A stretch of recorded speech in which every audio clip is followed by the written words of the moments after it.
नमस्कार, मैं अमित कुमार सिंह अनअकैडमी के इस लर्निंग प्लेटफॉर्म पे आपका स्वागत करता हूँ। क्रैक यूपीएससी सीएससी ऑप्शनल यह भारत का सबसे बड़ा लर्निंग प्लेटफॉर्म है। अगर आप हमारे चैनल यूपीएससी सीएससी को जब सब्सक्राइब करेंगे तो आपको यहाँ मिलेगा daily live classes, live test and quiz, structured course मिलेगा, अनलिमिटेड एक्सेस मिलेगा। मतलब आप एक ही वीडियो को कई बार देख सकते हैं।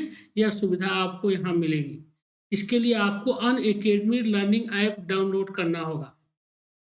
मैं अपने बारे में बता दूं, मैं अमित कुमार सिंह दिल्ली विश्वविद्यालय से ग्रेजुएशन और पोस्ट ग्रेजुएशन किया हूं तथा विगत 5 वर्षों से दिल्ली और इलाहाबाद के विभिन्न कोचिंग संस्थानों में करंट अफेयर, स्टैटिक जीके और हिस्ट्री पढ़ाता रहा हूं।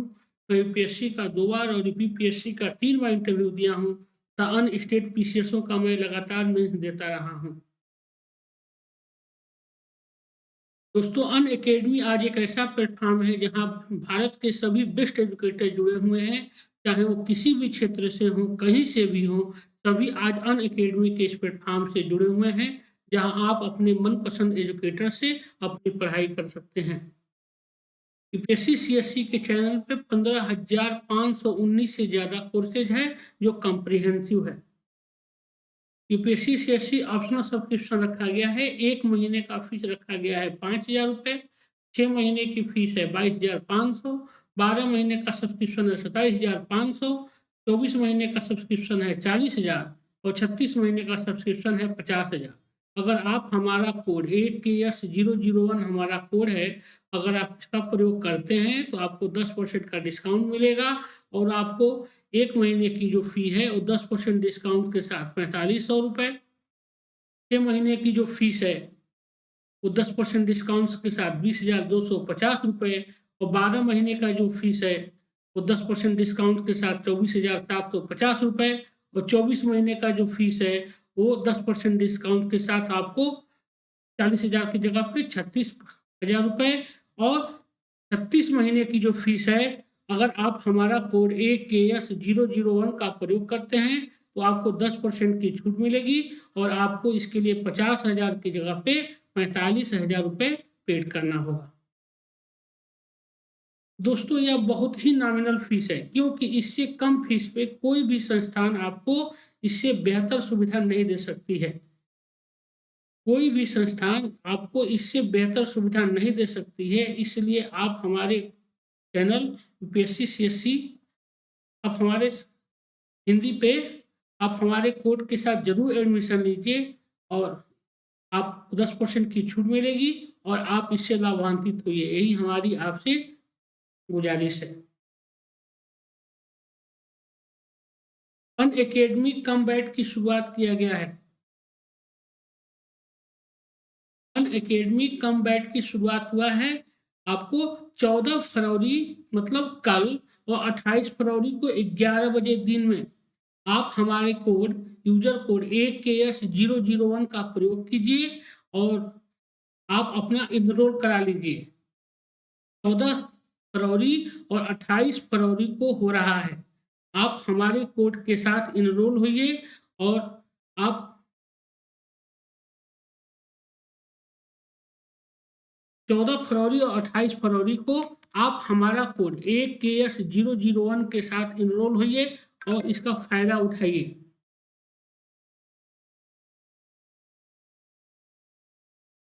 इसके लिए जो क्वेश्चन रखा गया है 60 क्वेश्चन होगा, 60 मिनट का समय दिया गया है, रीडिंग स्कोरिंग होगी, ऑटोमेटिक कॉन्टेक्ट मिलेगा आपको और इसका जो प्राइज रखा गया है, विनिंग प्राइज रखा गया है, एक रैंक से लेकर 3 रैंक तक जो लाएगा उसको कॉम्प्लीमेंट्री के रूप में Unacademy plus subscription for the tenure of your choice दिया जाएगा।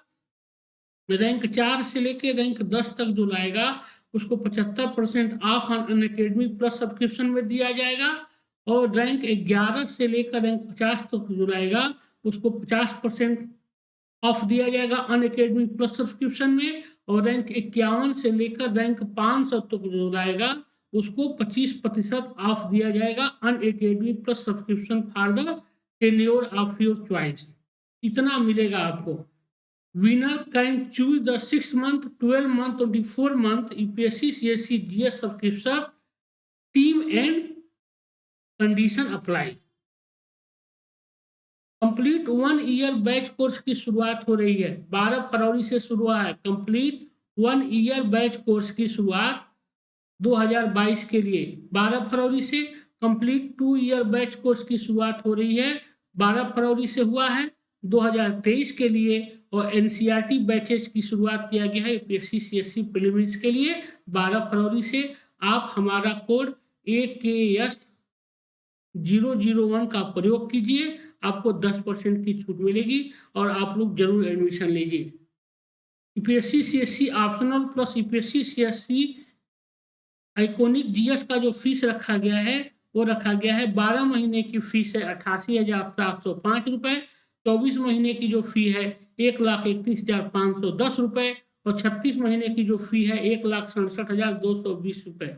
अगर आप हमारा कोड AKS001 का प्रयोग करेंगे तो आपको 10% की छूट मिलेगी। इसी तरह UPSC CSC GS plus UPSC CSC optional का जो प्लस कोर्स में फीस रखा गया है 12 महीने की फीस रखी गई है 70,103 रुपए। 24 महीने की फीस रखी गई है 99,680 रुपए और 36 महीने की जो फीस रखी गई है 1,21,200 रुपए। अगर आप हमारा कोड AKS001 का प्रयोग करेंगे तो आपको 10% की इस पे छूट दिया जाएगा। अब हम शुरू करते हैं। ब्रिटिश काल के प्रशासनिक ढांचा में हम आज पढ़ेंगे नई भूमि व्यवस्था। मतलब हम देखते हैं कि जब बंगाल पे अंग्रेजों का अधिकार हो गया और भारत के अन्य क्षेत्रों में भी जब उनके राज्य का विस्तार हो गया तो उन्होंने भारत में क्या किया था, एक भूमि राजस्व की नई पद्धति को किया था। अलग अलग क्षेत्रों में अलग अलग कंडीशन के अनुसार उन्होंने क्या किया था, भूमि बंदोबस्त किया था। आज हम वही पढ़ेंगे। किसमें क्या पढ़ेंगे, जैसे जमींदारी, रैयतबाड़ी और महालबाड़ी के बारे में हम यहाँ अध्ययन करेंगे। यहाँ से प्रश्न परीक्षा में पूछे ही जाते हैं, यह इंपॉर्टेंट है। ब्रिटिश क्षेत्रों के विस्तार के साथ साथ भू राजस्व वसूली की राशि भी बढ़ती गई। भू राजस्व कंपनी की आय का सबसे बड़ा स्रोत हो गया। इस आय का एक बड़ा हिस्सा कंपनी सरकार को भेंट करती थी। 1967 से कंपनी को प्रत्येक वर्ष 4 लाख पाउंड ब्रिटिश सरकार को खजाने में जमा करने पड़ते थे। क्या कह रहा है कि जो ब्रिटिश कंपनी पहले एक व्यापारिक कंपनी बनकर आई थी जिसका मुख्य कार्य था व्यापार, लेकिन हम देखते हैं कि जब ब्रिटिश क्षेत्रों का विस्तार भारत में हो गया तो उनका मुख्य जो आय हो गया, कंपनी का जो मुख्य आय हो गया क्या हो गया, भू राजस्व हो गया। और यह आय डेली की डेली दिन प्रतिदिन बढ़ती गई और यह आय का सबसे बड़ा स्रोत हो गया। मतलब अब व्यापार क्या हो गया, इसके सामने गौण हो गया। इस आय का एक बड़ा हिस्सा जो भी आय भू राजस्व के रूप में मिलता था उसका एक बहुत बड़ा हिस्सा इनको ब्रिटिश सरकार को देना पड़ता था, ब्रिटिश सरकार के खजाने में जमा करना पड़ता था। 1767 में कंपनी को प्रत्येक वर्ष 4 लाख पाउंड जो है वो ब्रिटिश सरकार को खजाने में जमा करने पड़ते थे। गवर्नर जनरल वारेन हेस्टिंग्स ने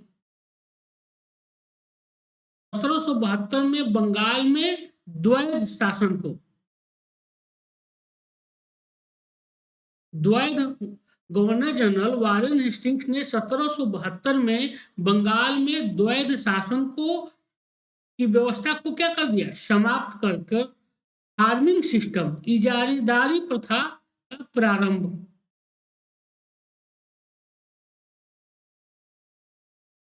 प्रारंभ राजस्व की वसूली के लिए किया। अब क्या है, देखिए फार्मिंग सिस्टम जो है इजारेदारी प्रथा, इजारेदारी मतलब क्या होता है, ठेके पर दे देना, ठेका पद्धति। वही ये कह रहा है कि वैध क्या किया था कि 1772 में जब बंगाल का गवर्नर बन के वारेन हेस्टिंग्स आया उसने सबसे पहला काम यह किया कि क्लाइव के द्वारा जो द्वैध शासन की शुरुआत 65 में शुरू किया गया था, उसको इसने समाप्त कर दिया, क्योंकि द्वैध शासन में बहुत ही भ्रष्टाचार था और किसानों की स्थिति और भी दयनीय हो गई थी। और यह इतना ज़्यादा बदनाम हो गया था, इससे ब्रिटिश अधिकारी इतने बदनाम हो चुके थे इसमें कि वारेन हेस्टिंग्स को उस प्रथा को समाप्त करना पड़ा। उसके बाद उसने क्या किया कि राजस्व की वसूली करने के लिए उसने एक नई पद्धति का इजाद किया, जिसको क्या कहता है, इजारेदारी पद्धति, फार्मिंग सिस्टम प्रारंभ किया। मतलब भू राजस्व वसूली के लिए ठेका दिया जाने लगा। फार्मिंग सिस्टम के अंतर्गत कंपनी किसी क्षेत्र या जिले के भू क्षेत्र से राजस्व वसूली की जिम्मेदारी उसे सौंपती थी, जो सबसे अधिक बोली लगाता था। क्या कह रहा है कि भाई ठेका ऐसे ही तो दिया जाता है ना, ठेका कैसे दिया जाता है, जो सबसे ज्यादा ऊंची बोली लगाता है किसी चीज का ठेका उसी को दिया जाता है। तो क्या किया इसने, फार्मिंग सिस्टम को लागू किया, इजारेदारी प्रथा, ठेका पद्धति को लागू किया। और इसमें क्या हुआ कि जो सबसे ज्यादा ऊंची बोली लगाता था उसी को भू राजस्व वसूल करने का जिम्मा दिया जाता था। कंपनी राजस्व का एक भाग इंग्लैंड और अन्य देशों को निर्यात करती थी। वारेन हेस्टिंग्स के समय में कंपनी ने बंगाल और बिहार में राजस्व वसूली के अधिकार की नीलामी आरंभ की थी। ऐसा व्यक्ति जो सबसे ऊंची बोली लगाता था उसे एक निश्चित क्षेत्र में से भूभाग राजस्व वसूल करने का अधिकार दिए जाते थे। इसे क्या कहते थे, जमींदारी प्रथा कहा जाता था। जमींदार क्या होते थे, जमींदार जो होते थे भाई, इसके समय में क्या किया गया था, इजारेदारी प्रथा मतलब ठेका प्रथा को शुरू किया गया। और जो सबसे ज्यादा ऊंची बोली लगाता था उसी को भूमि ठेके पे दी जाती थी। इससे क्या हुआ, इससे भारत में जमींदारी प्रथा का जन्म हुआ। मतलब खेती कोई और करता था और राजस्व कोई और वसूलता था, उसमें क्या था, यही था आपको जमींदारी व्यवस्था। इसमें एक नया वर्ग आया जिसको हम जमींदार वर्ग। पहला जो व्यवस्था हुआ, इसके बाद अस्थाई बंदोबस्त। अस्थाई बंदोबस्त नीलामी की व्यवस्था से कंपनी की आय में सुनिश्चितता नहीं आई, इसलिए कंपनी ने बंगाल और बिहार में भू राजस्व अस्थायी रूप से निश्चित करने का निर्णय लिया।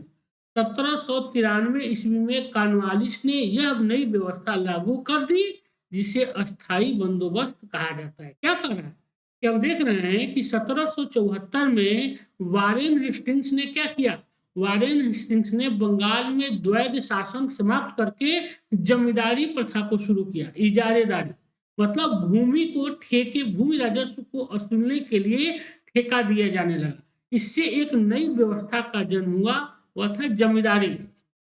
लेकिन यह क्या था, इसमें नीलामी की व्यवस्था से कंपनी की आय में सुनिश्चितता नहीं आई। सुनिश्चितता कहने का मतलब क्या हुआ कि मतलब यह साफ नहीं हुआ कि कंपनी को प्रत्येक वर्ष कितने राजस्व प्राप्त होंगे। इसीलिए कंपनी ने बंगाल और बिहार में क्या किया कि भू राजस्व वसूल करने के लिए अस्थायी रूप से निश्चित करने किया। मतलब कि भूमि का जो है वह क्या करके, भूमि का मालिक जमींदारों को बनाया जाने लगा और अस्थायी कर दिया गया। जो प्रत्येक साल होता था नीलामी, उसको क्या कर दिया गया, अस्थायी कर दिया गया। और यह किसने किया, 1793 में हम देखते हैं कि लॉर्ड कॉर्नवालिस जब गवर्नर बनकर आया तो उसने इस नई व्यवस्था को जन्म दिया, जिसको क्या कहता है, अस्थाई बंदोबस्त। अस्थाई बंदोबस्त मतलब कि लंबे समय के लिए बंदोबस्त किया जाने लगा। इस व्यवस्था के अंतर्गत जमींदार जागीर का क्या बन गया, मालिक बन गया। मतलब जो उसके समय में वारेन हेस्टिंग्स के समय में इजारेदारी प्रथा के अंदर जो ठेका लगा के एक वसूल करते थे राजस्व, जिसको नया एक वर्ग बना था जमींदार वर्ग, उसी को क्या किया गया, अस्थायी कर दिया गया वारेन हेस्टिंग्स के लॉर्ड कॉर्नवालिस द्वारा 1793 में उसे भूमि का मालिक बना दिया गया। मतलब जागीर का मालिक हो गया और जो मालिक किसान थे वो क्या हो गए, मजदूर के रूप में तब्दील हो गए।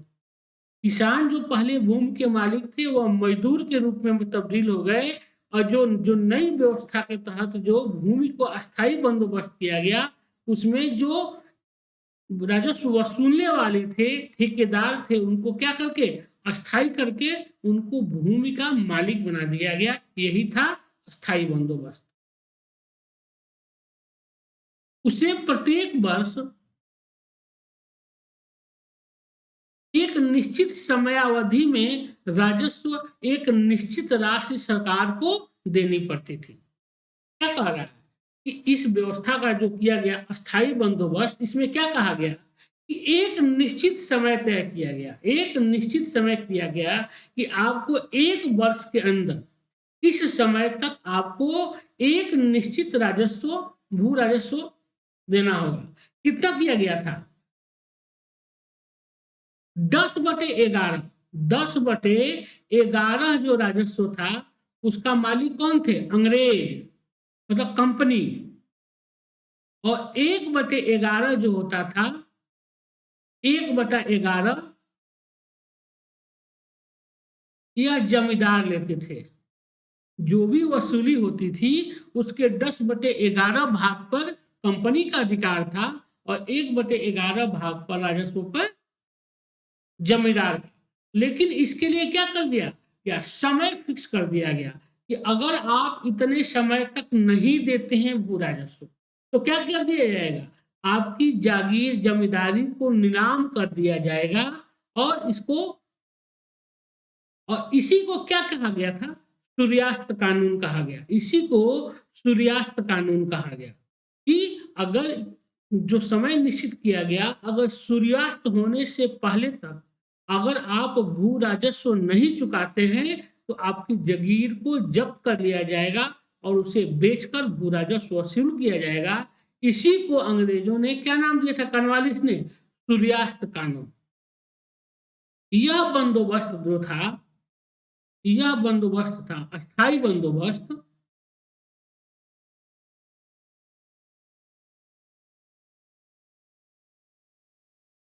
ब्रिटिश भारत के 19% क्षेत्र पे था। यह जो था कितने परसेंट क्षेत्र पे? 19%। यह बहुत बार एग्जाम में पूछा गया, यह बहुत बार एग्जाम में पूछा गया है कि कितने प्रतिशत क्षेत्र पर अस्थायी बंदोबस्त लागू किया गया था? तो 19%।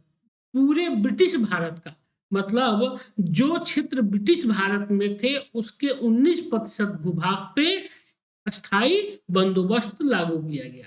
इस बंदोबस्त के अंतर्गत बंगाल, बिहार, उड़ीसा, संयुक्त प्रांत और उत्तरी कर्नाटक का क्षेत्र शामिल था। यह भी पूछता है परीक्षा में कि किन किन क्षेत्रों में अस्थायी बंदोबस्त लागू किया गया था। अस्थायी बंदोबस्त या जमींदारी बंदोबस्त लागू किया गया था। यह क्षेत्र था बंगाल, बिहार, उड़ीसा, संयुक्त प्रांत और उत्तरी कर्नाटक का क्षेत्र में लागू किया गया। कितना पे? 19% भूभाग पे। जमींदार भूमि के मालिक नहीं होते थे और न ही उसे बेच सकते थे। वे किसान को जमीन से बेदखल नहीं कर सकते थे।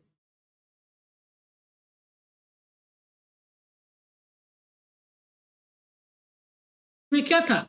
जमींदारों से उनकी भूमि छीनी जा सकती थी। यहाँ पे उल्टा हो गया है। जमींदार भूमि की क्या थे? मालिक होते थे। इसमें क्या था? स्थायी बंदोबस्त में क्या कहा गया कि जमींदार जो थे वो भूमि के मालिक होते थे और वे उसे क्या करते थे? बेच सकते थे और वह किसानों को जमीन से बेदखल कर सकते थे, कर सकते थे। जमींदारों से उनकी भूमि क्या थी? छीनी जा सकती थी। अस्थायी बंदोबस्त से कंपनी को नियमित आय होने लगी।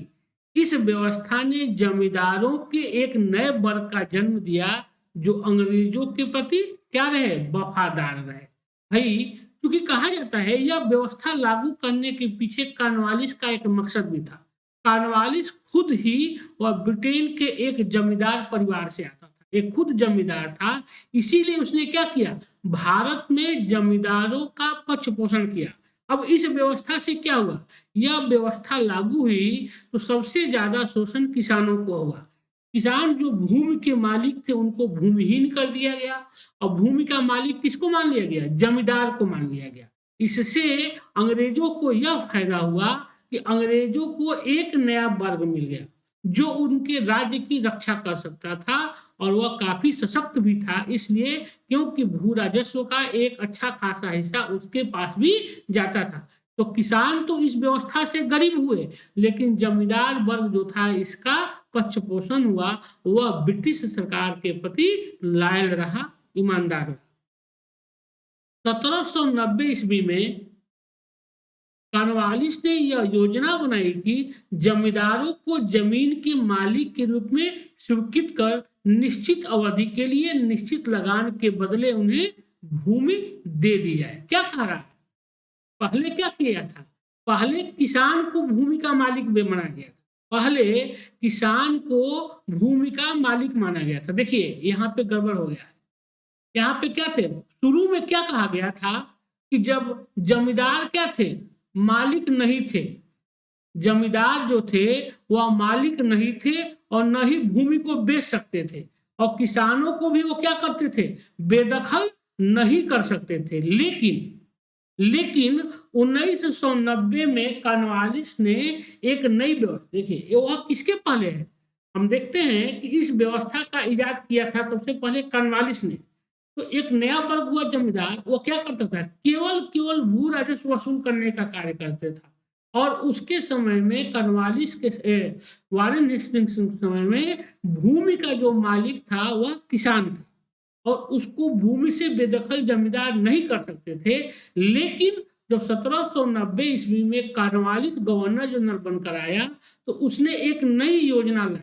उसके तहत उसने क्या कहा कि जमींदारों को उसने जमीन का मालिक मान लिया, जमींदार वर्ग को जो भू राजस्व वसूल करते थे उन्हें जमीन का मालिक मान लिया गया, और उनको क्या किया, उनके साथ एक निश्चित समय के लिए लगान के बदले उन्हें भूमि दे दिया गया। कि मतलब यह कहा गया, जिसे 10 साल के लिए किया गया कि आप 10 साल के लिए आपको दिया जाता है, आपको प्रत्येक साल इतना भू राजस्व देना है। इस उद्देश्य से बंगाल के जमींदारों के साथ 10 वर्षीय अनुबंध के बाद 1793 में बंगाल और बिहार में इस व्यवस्था को चिरस्थायी व्यवस्था का स्वरूप प्रदान किया गया। क्या कह रहा है कि 1790 में जब कॉर्नवालिस ने इस व्यवस्था को क्या कर दिया, अस्थायी कर दिया, एक निश्चित समय के लिए कर दिया गया। और इसमें क्या कहा गया कि जो किसान पहले वारेन हेस्टिंग्स के समय में जो उसने इजारेदारी प्रथा या फार्मिंग सिस्टम लाया था उसमें किसान मालिक थे, अब भूमि के मालिक कौन हो गए, जमींदार हो गए। और जो पहले प्रत्येक साल इनका भू राजस्व की नीलामी होती थी, अब कॉर्नवालिस ने इसको क्या कर दिया, अस्थायी कर दिया, और 10 साल के लिए इसने जमींदारों को भूमि पट्टे पर दे दिया एक निश्चित राशि के बदले। इस नई व्यवस्था ने जमींदारों को भूमि का मालिक बना दिया, भूमि पर उनका स्वामित्व पैतृक हो गया। अब किसान मात्र रैयत के रूप में जमींदारों पे आश्रित हो गए। क्या कह रहा है, जो किसान कह रहा है कि इसने अब क्या किया, इस व्यवस्था ने जो रैयतवाड़ी अस्थायी व्यवस्था थी, इसने क्या किया, इसने क्या कि एक नया वर्ग पैदा कर दिया, जमींदार वर्ग, और जमींदार वर्ग को इसने भूमि का मालिक बना दिया गया। इस व्यवस्था के तहत जमींदार वर्ग को भूमि का मालिक बना दिया गया, और जो किसान पहले जमीन के मालिक थे उनसे अधिकार छीन लिए गए, और वह बेचारा अब मात्र क्या, अपने ही खेतों में काम करने वाला बनकर रह गया। मतलब उसकी हैसियत अब रैयत की हो गई। पहले जो मालिक था, अब उसकी हैसियत, उसकी स्थिति अब क्या हो गया, एक रैयत की हो गई और वह जमींदारों पे पूरी तरह से आश्रित हो गया। किसानों ने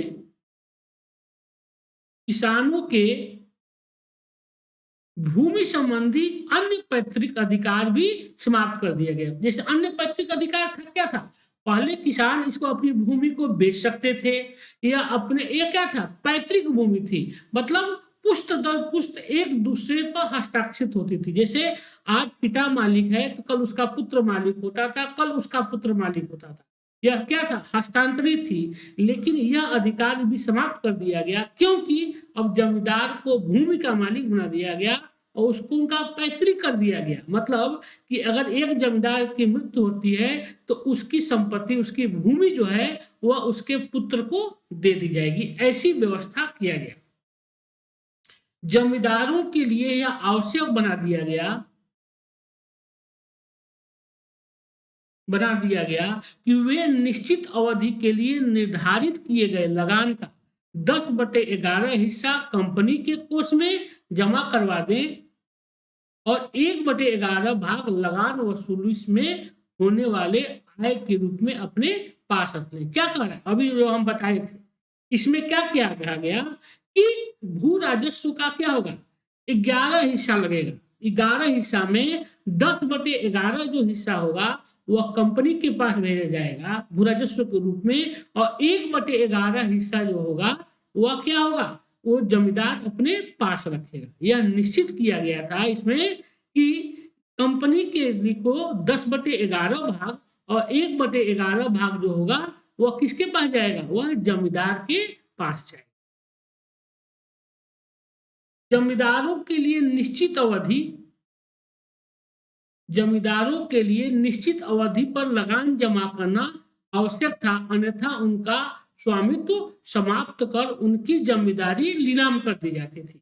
जमींदार को प्रत्येक स्थिति में फसल की पैदावार अच्छी हो या नहीं, निश्चित समय पर लगान वसूल कर कंपनी के कोष में जमा करना पड़ता। अब क्या है, देखिए, जमींदारी तो प्रथा, अस्थायी बंदोबस्त लागू कर दिया गया। अस्थायी बंदोबस्त क्या हुआ, इसमें एक निश्चित समय के लिए किया गया, जैसे 10 साल के लिए कर दिया गया।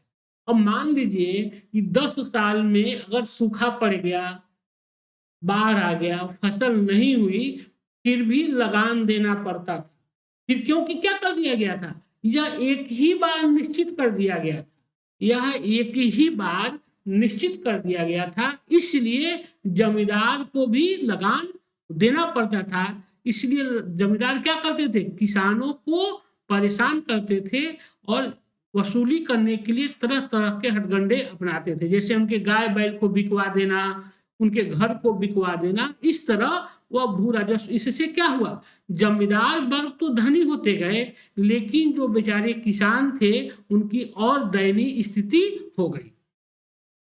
अगर इसमें भी अगर कोई जमींदार भू राजस्व चुकाने से चूक जाता था, मतलब नहीं चुका पाता था, तो क्या किया जाता था, एक निश्चित समय बाद उसकी जो जमींदारी थी उसको नीलाम करके ले लिया जाता था। 1799 में 1799 में उन्हें अधिकार दिया गया कि वे लगान नहीं देने वाले किसानों को भूमि से बेदखल कर सकते हैं और उनकी संपत्ति जब्त कर सकते हैं। फसल का उत्पादन नहीं होने पर किसान लगान नहीं दे पाते थे। क्या कह रहा है कि जिससे कि मान लीजिए 1790 में तो इनको मालिक मान लिया गया, बेचारे किसान उस पर काम करने लगे, लेकिन 1799 में यह नियम लागू किया गया कि अब जमींदारों को यह अधिकार दे दिया गया कि वह किसानों को भूमि से क्या कर सकते हैं, बेदखल कर सकते हैं और भू राजस्व के बदले उनकी संपत्ति को जब्त कर सकते हैं, जैसे उनके घर को जब्त कर लेना, उनके गाय बैल को जब्त कर लेना। क्योंकि जब मान लीजिए अब भाई निश्चित समय के लिए राजस्व वसूल करना था और एक ही बार 10 साल के लिए कर दिया जाता था, तो 10 साल में जो मैं अभी थोड़ी देर पहले बताया था पीछे कि मान लीजिए बाढ़ आ गया, सूखा आ गया, इस तरह की जो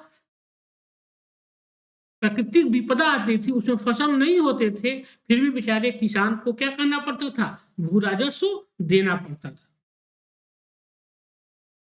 ऐसी स्थिति ऐसी स्थिति में उस समय अत्यधिक संख्या में किसानों को बेदखल कर दिया जाता था, जब भू राजस्व वह नहीं चुका पाते थे। इस प्रकार भूमिहीन खेतीहर मजदूरों की संख्या बढ़ती गई। इस कारण से गांव में आज भी इनकी आबादी क्या है, अत्यधिक है। कुछ समय पश्चात अस्थायी बंदोबस्त से सरकार की अपेक्षा जमींदारों को अधिक लाभ होने लगा। अभी जो बताया, देखिए क्या कह रहा है कि इससे क्या हुआ कि बेचारे किसानों की स्थिति और खराब हो गई, और ज्यादा दयनीय हो गई, और किसान धीरे धीरे अपने ही खेत में मजदूर होके रह गए। और आज भी क्या हम देखते हैं कि आप चले जाएंगे गांव में तो सबसे ज्यादा भूमिहीन किसान दिखाई देते हैं। आज भी इनकी संख्या गांव में क्या है, अधिक है। और कुछ समय पश्चात हम देखते हैं कि इस अस्थायी बंदोबस्त से सरकार की अपेक्षा जमींदारों को अधिक लाभ हुआ। क्योंकि इसमें क्या हुआ, इसमें जमींदार जो थे और बहुत ज्यादा लूट खसोट करते थे, किसानों से बेगार भी कराते थे, बिना अपने खेतों में या क्या करते थे, किसानों से बेगार भी कराते थे। इस तरह किसानों का उत्पीड़न बढ़ा और जमींदार वर्ग इसे परिपुष्ट हुआ। लेकिन कंपनी को जिस हिसाब से इस व्यवस्था से राजस्व की वसूली का अनुमान था, वह भी पूरा नहीं हुआ। एक तरह से यह व्यवस्था फेल हो गई। दूसरी जो व्यवस्था थी वह थी रैयतवाड़ी। अब देखिए, अभी हम लोग पढ़े, अब इसमें क्या क्या इंपॉर्टेंट है, परीक्षा की दृष्टि से क्या क्या इंपॉर्टेंट है। पहला यह इंपॉर्टेंट है कि यह कितने क्षेत्रों में लागू था, तो 19% भूभाग पे लागू था। कहां कहां लागू था, जो पूछता है परीक्षा में, यह बताइए आप। और कब लागू किया गया, 1790 में कॉर्नवालिस के द्वारा किया गया, इसको अस्थायी किया गया था। और यह था कितना इससे भू राजस्व लिया जाता था, कितना भू राजस्व लिया जाता था, जिसे 10/11 भाग कंपनी को और 1/11 भाग जो था वह किसको मिलता था, जमींदार को मिलता था, लिया जाता था। इस तरह इस चैप्टर से यहाँ से प्रश्न पूछे जाते हैं, या तो आपको कथन कारण में भी पूछा जा सकता है कि जमींदारी व्यवस्था से किसानों की स्थिति सुधरी, कारण कि जमींदारों के द्वारा भूमि राजस्व वसूल किया जाता था। कथन कारण में इस तरह से क्वेश्चन पूछे जा सकते हैं। इसलिए आज हम लोग पहला पढ़ लिए, इसमें हम लोग अस्थायी बंदोबस्त कब लागू किया गया, किसके द्वारा लागू किया गया, कितने समय के लागू किया गया, इसमें भूमि का मालिक किसको माना गया, किस क्षेत्र किन किन क्षेत्रों में लागू किया गया, कितने % भूमि पर लागू किया गया, इसमें राजस्व का क्या अनुमान था, यह हम जान लिए जो परीक्षा में पूछा जाता है। अब दूसरी जो व्यवस्था थी वह थी रैयत बाड़ी व्यवस्था। अब देखिए कि रैयत बाड़ी व्यवस्था कहां कहां लागू थी। कैप्टन रीड और टॉमस मुनरो ने वास्तविक किसानों से बंदोबस्त करने का सुझाव दिया। क्या कहा जाता है, कई बार यह क्वेश्चन पूछा गया है कि रैयत बाड़ी का जनक किसको कहा जाता है, रैयत बाड़ी व्यवस्था का जनक किसको कहा जाता है।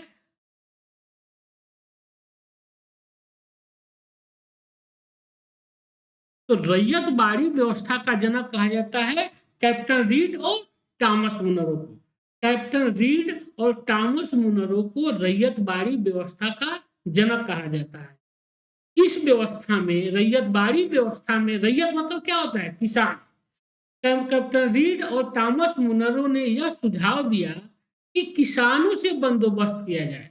जब किसानों की माली स्थिति खराब हो गई थी और जमींदारी व्यवस्था से जितनी राजस्व वसूली का अनुमान था अंग्रेजों को, जब वह कंपनी को वह भी प्राप्त नहीं हुआ, तो उन्होंने एक नई व्यवस्था का इजाद किया जिसे रैयत बाड़ी कहते हैं। और इसमें क्या हुआ, इसमें सीधे किसानों से राजस्व वसूल करने का सुझाव दिया गया। मतलब जो भी बंदोबस्त किया जाए, समझौता किया जाए, और सीधे किसान से किया जाए, और इसमें भूमि का मालिक किसानों को बनाया जाए। यही थी रैयत बाड़ी व्यवस्था।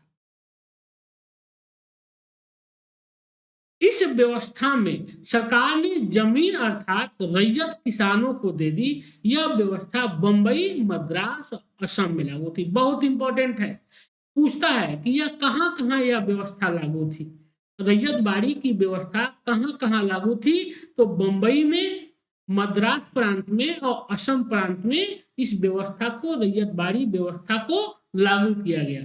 यह व्यवस्था थी भारत के, ब्रिटिश भारत के सबसे बड़े क्षेत्र पे, मतलब 51% भूभाग पर यह व्यवस्था लागू थी। मतलब समझ लीजिए कि पूरा तमिलनाडु का क्षेत्र, पूरा तमिलनाडु के क्षेत्र, आंध्र प्रदेश का कुछ क्षेत्र और महाराष्ट्र का पूरा जो क्षेत्र था, इस व्यवस्था के अंतर्गत इसको लागू किया गया था। 51% पूरे ब्रिटिश भूभाग का 51% भाग पे रैयत बाड़ी व्यवस्था कायम थी। 1792 में कैप्टन रीड के प्रयासों से रैयत बाड़ी व्यवस्था को सर्वप्रथम तमिलनाडु के बारामहल जिले में लागू किया गया। क्या कह रहा है? 1792 में कैप्टन रीड के द्वारा इस व्यवस्था की शुरुआत की गई थी तमिलनाडु के बारामहल जिले से। भूमि के उपजाऊपन और फसल की किस्म के आधार पर राजस्व 30 वर्ष तक की अवधि के लिए निश्चित कर दिया जाता। इसके अंतर्गत लगान की दर कितनी थी? 1/3 भाग थी। 1/3 जो थी लगान की दर निश्चित किया गया था। पैदावार की कुल कीमत का लगभग आधा हिस्सा सरकार को मिलता था। इस व्यवस्था ने सरकार को सबसे बड़ा जागीरदार बना दिया। क्या कह रहा है कि इसमें क्या था? यह व्यवस्था 30 वर्ष के लिए लागू किया गया था, 30 वर्ष की अवधि के लिए, और इसमें जो भू राजस्व की दर निश्चित किया गया था 1/3 किया गया। इस तरह हम देखते हैं कि पैदावार की कुल कीमत का आधा हिस्सा जो होता था वह सीधे कंपनी को मिलता था, कंपनी के पास चला जाता था, सरकार को मिलता था। इस व्यवस्था ने क्या किया? सरकार को एक नए जागीरदार वर्ग के रूप में खड़ा कर दिया। लेकिन इस व्यवस्था में क्या हुआ? इस व्यवस्था में भी किसानों का उत्पीड़न हुआ। अब किसान का उत्पीड़न क्या हुआ कि लगान की दर बहुत ऊंची थी। अब कहा जाए कि रैयत बाड़ी व्यवस्था के क्या क्या कमियां थी, तो इसमें भी क्या था? भू राजस्व की दर बहुत ऊंची थी, और जब भू राजस्व जब चुका नहीं पाते थे किसान, तो वह क्या करते थे? इनको यह अधिकार था कि वो अपनी भूमि को बेच सकते थे। तो एक नए वर्ग का उदय हुआ जिसको हम क्या कहते हैं? साहूकारी व्यवस्था कहते हैं। कि यह किसान अपने ऋण को चुकाने के लिए साहूकारों के पास जाते थे और अपनी भूमि गिरवी रखते थे, और तब जाके वह क्या करते थे? कर चुकाते थे। इस तरह यहाँ भी इस व्यवस्था में काफी कमियां थी, और किसान जो था उनकी स्थिति और बिगड़ी, क्योंकि ऊंची भू राजस्व होने के कारण किसानों ने अपनी भूमि को गिरवी रखना शुरू कर दिया और अपनी ही भूमि पर वे मजदूर बन गए, और एक नए वर्ग का उदय हुआ जिसको साहूकार वर्ग कहते हैं। इस तरह हम देखते हैं कि आज भी आप देखेंगे तो महाराष्ट्र, विदर्भ के आदि के क्षेत्र में साहूकारी व्यवस्था सबसे ज्यादा चलती है। आज को भी आपको वहां पे दिखाई देता है। इस तरह इसमें इस व्यवस्था में भी किसानों की माली स्थिति गिरी। भले ही किसान को इसमें भूमि का मालिक माना गया, लेकिन किसानों की स्थिति इसमें खराब हुई। अब यहाँ से प्रश्न पूछता है एग्जाम में कि इसका जनक किसको कहा जाता है? तो कैप्टन रीड को कहा जाता है और मुनरो को कहा जाता है। टॉमस मुनरो को, कैप्टन रीड को रैयत बाड़ी का जनक कहा जाता है। और रैयत बाड़ी व्यवस्था कहाँ कहाँ लागू थी? तो यह लागू थी मद्रास प्रांत में, बंबई प्रांत में और असम प्रांत में लागू थी। अब महाराष्ट्र प्रांत में इसको लागू करने का श्रेय किसको दिया जाता है? तो एल्फिंस्टन को। एल्फिस्टन को मद्रास प्रांत में दिया जाता है। यह ब्रिटिश भारत के कितने परसेंट क्षेत्र पर यह व्यवस्था लागू थी? तो यह 51% क्षेत्र पर यह व्यवस्था लागू थी। इस व्यवस्था के तहत भूमि का मालिक किसको माना गया? इस व्यवस्था के तहत भूमि का मालिक किसानों को माना गया। और कितनी भू राजस्व की दर क्या थी? तो लगभग 50%।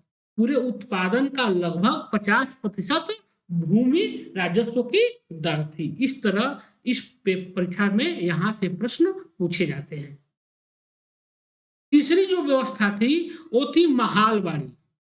तीसरी व्यवस्था जो थी वह थी महालवाड़ी। पश्चिमी उत्तर प्रदेश में गांव बिरादरियों और महालों के साथ साथ महालवाड़ी बंदोबस्त किया गया। महालवाड़ी व्यवस्था जमींदारी व्यवस्था की संशोधित रूप थी। भूमि पर गांव बिरादरियों के सामूहिक स्वामित्व को भाईचारा कहा जाता था। गांव के समूह महाल कहलाते थे, इसलिए इस व्यवस्था को महालवाड़ी कहा गया। पंजाब और दिल्ली में यही भूमि व्यवस्था लागू किया गया। क्या कह रहा है कि महाल मतलब क्या होता है? गांव होता है।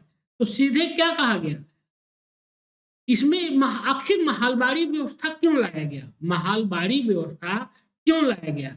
इसके पीछे यही कारण था, क्योंकि हम देखते हैं कि अस्थाई बंदोबस्त और रैयतबाड़ी बंदोबस्त में जो भी कमियां थी उन्हीं कमियों को दूर करते हुए महालवाड़ी बंदोबस्त लाया गया। उन्हीं कमियों को दूर करते हुए महालवाड़ी बंदोबस्त किया गया। इसमें क्या माना गया कि भूमि का मालिक पूरे महाल को माना गया।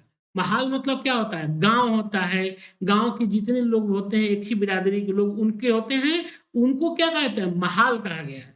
और इसमें क्या किया गया? इसमें महाल को ही जमींदार वर्ग के रूप में मानकर उनसे समझौता किया गया। भूमि पर गांव बिरादरियों के सामूहिक स्वामित्व को भाईचारा कहा जाता था। गांव के समूह क्या कहलाते थे? महाल कहलाते थे, इसलिए इसे महालवाड़ी व्यवस्था कहा गया। यह व्यवस्था कहाँ लागू थी? पंजाब और दिल्ली और अवध में तथा अवध प्रांत में। अवध प्रांत में, पंजाब, दिल्ली और अवध प्रांत में यह व्यवस्था लागू किया गया। यह ब्रिटिश भारत के 30% भाग पे लागू थी। यह जो व्यवस्था थी कितने पे? ब्रिटिश भारत के लगभग 30% भूभाग पे महालवाड़ी व्यवस्था को लागू किया गया। इसके अनुसार राजस्व को प्रति खेत के आधार पर निश्चित नहीं किया गया, बल्कि प्रत्येक महाल के अनुसार निश्चित किया गया। पहले क्या था कि प्रत्येक खेत के अनुसार भू राजस्व लिया जाता था, लेकिन इसमें क्या किया गया? इसमें महाल के अनुसार प्रत्येक गांव पे, गांव और जागीर के अनुसार यह निश्चित किया गया।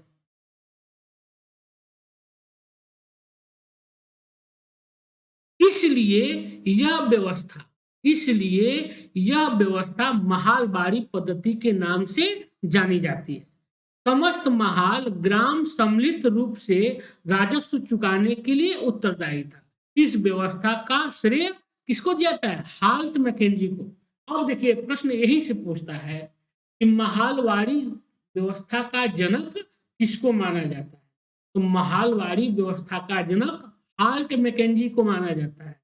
हाल्ट मैकेंजी को महालवाड़ी व्यवस्था का जनक माना जाता है। अब इसमें क्या कहा गया कि इसमें न किसान से समझौता किया गया, न जमींदार से किया गया, पूरे महाल से किया गया। इसीलिए इस व्यवस्था को महालवाड़ी व्यवस्था कहा गया। गांव के प्रधान ब्रिटिश जिलाधिकारी के अंतर्गत अब हो गए। निश्चित समय के अंदर सरकार को राजस्व अदा करने के कानून के कारण कई छोटे भूस्वामी अपनी संपत्ति को गिरवी रखने या उसे बेदखल होने पर विवश हुए। इसमें लगान की दर क्या थी? परिवर्तनशील रही। नई भूमि व्यवस्थाओं ने भारतीय कृषि उत्पादन को बाजार के साथ जोड़कर इसे अप्रत्यक्ष रूप से प्रोत्साहन दिया। क्या कह रहा है? देखिए कहा जाता है कि यह व्यवस्था लाई गई थी रैयतवाड़ी व्यवस्था और जमींदारी व्यवस्था के दोषों को दूर करने के लिए, लेकिन यह व्यवस्था भी उन्हीं से ग्रसित हो गई। इसने भी एक नए वर्ग को जन्म दे दिया, एक नए तरह के जमींदार वर्ग को जन्म दे दिया, जिसको प्रधान कहते हैं, और वह सीधे जिलाधिकारी के अंतर्गत हो गया। इसमें भी क्या था, भू राजस्व की दर परिवर्तनशील थी और ज्यादा थी। इस व्यवस्था से भी किसानों का उत्पीड़न बढ़ा और किसानों को अपनी भूमि से बेदखल भी होना पड़ा और वह बेचकर भू राजस्व चुकाते थे।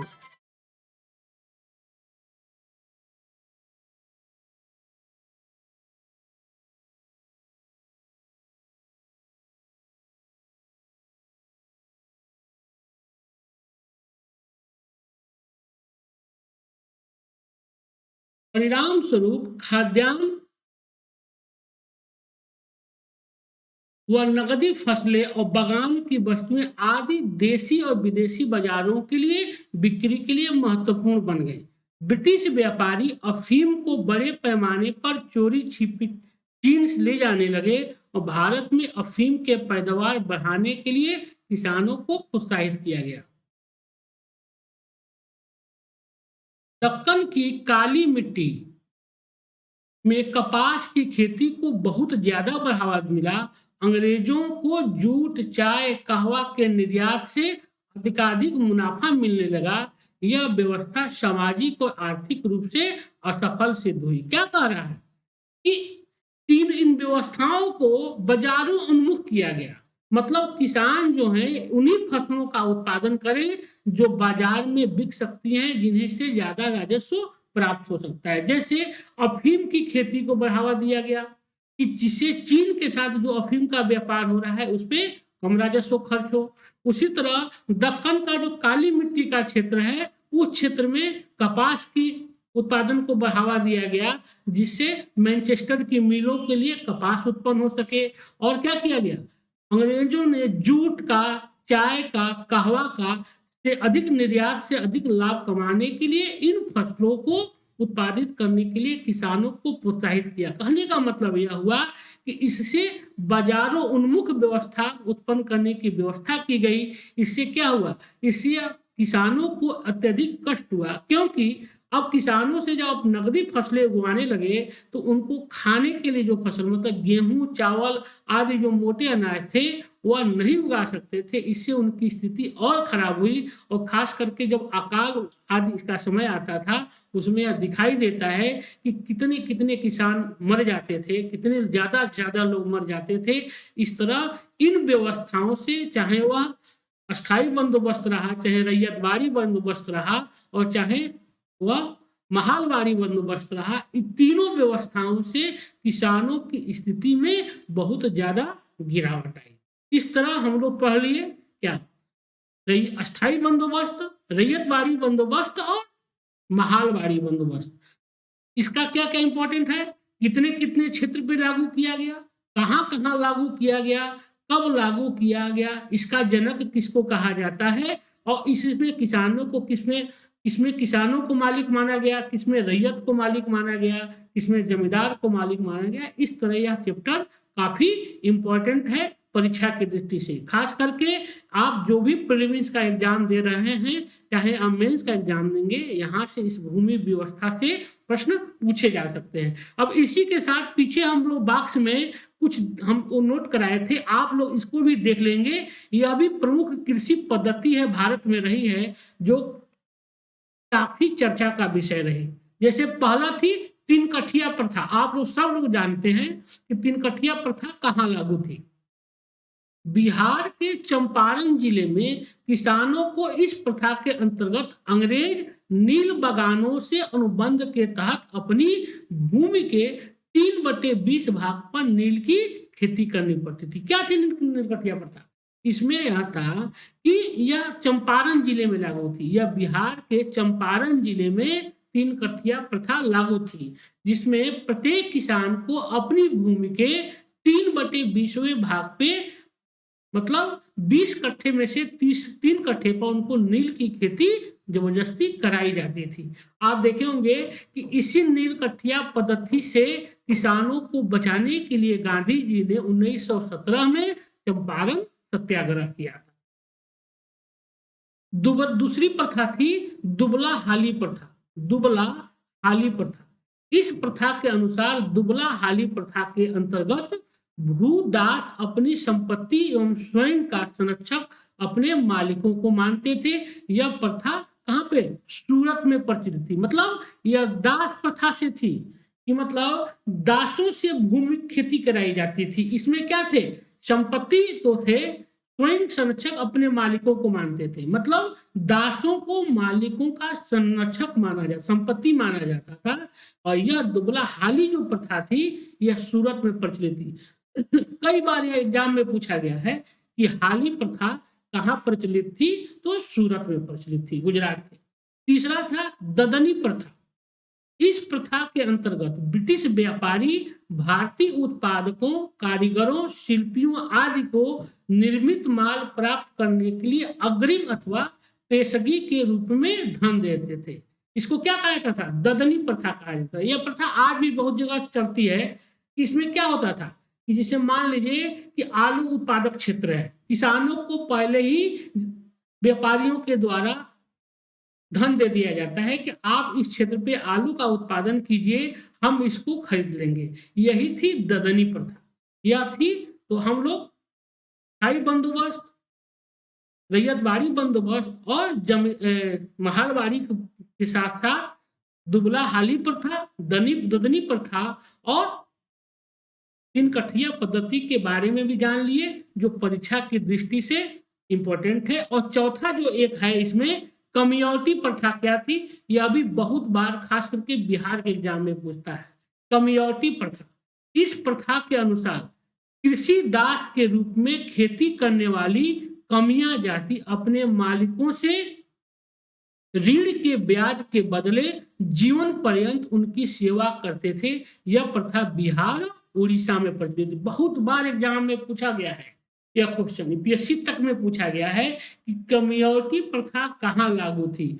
कम्युनिटी प्रथा भी क्या थी? दास प्रथा से संबंधित थी। इसमें भी क्या था? कृषि दास के रूप में पीढ़ी दर पीढ़ी लोग काम करते थे। पीढ़ी दर पीढ़ी मतलब अगर पिता ने कर्ज ले लिया तो अगर पिता नहीं चुका पाए उसके पुत्र को काम करना पड़ता था, उसका पुत्र नहीं चुका पाया तो उसके पुत्र को, मतलब पुश्त दर पुश्त या पीढ़ी दर पीढ़ी इस प्रथा के तहत कृषि खेतों में जमींदारों के यहाँ काम करना पड़ता था। यह प्रथा जो थी खास करके बिहार और उड़ीसा में लागू थी, जिसको कम्युनिटी प्रथा कहते हैं। इस तरह हम लोग इस चैप्टर को आप यही समाप्त करते हैं दोस्त। कल अब हम लोग पढ़ेंगे 1857 का विद्रोह। अलग अलग क्लास में पढ़ेंगे जो परीक्षा की दृष्टि से महत्वपूर्ण है। इसी के साथ मैं अमित कुमार सिंह आप लोगों का एक बार फिर स्वागत करता हूं दोस्त। सबमिट हो रही है ट्रांसफॉर्म फॉर सीएससी प्रिपरेशन के लिए 20-21 और 20-21 को आप रजिस्ट्रेशन करा लीजिए अपना। इसमें भाग ले रहे हैं स्पीकर के रूप में पी चिदम्बरम, कपिल सिब्बल, कैलाश सत्यार्थी, दुर्गा शक्ति नागपाल, अशोक खेमका, हरभजन सिंह, अजीत रनाडे, कुमार विश्वास, अनिल स्वरूप और प्रवीण कुमार कौशल इसमें भाग ले रहे हैं। आप जरूर इसमें हिस्सा लीजिए और इनके विचारों को सुनिए, जिससे आपको काफी फायदा मिलेगा। इसी के साथ मैं अमित कुमार सिंह आज का क्लास यही समाप्त करता हूं दोस्त। आप हमारा कोड AKS001 के साथ जरूर एडमिशन लीजिए। इसी के साथ आज का क्लास समाप्त करते हैं। नमस्कार, धन्यवाद।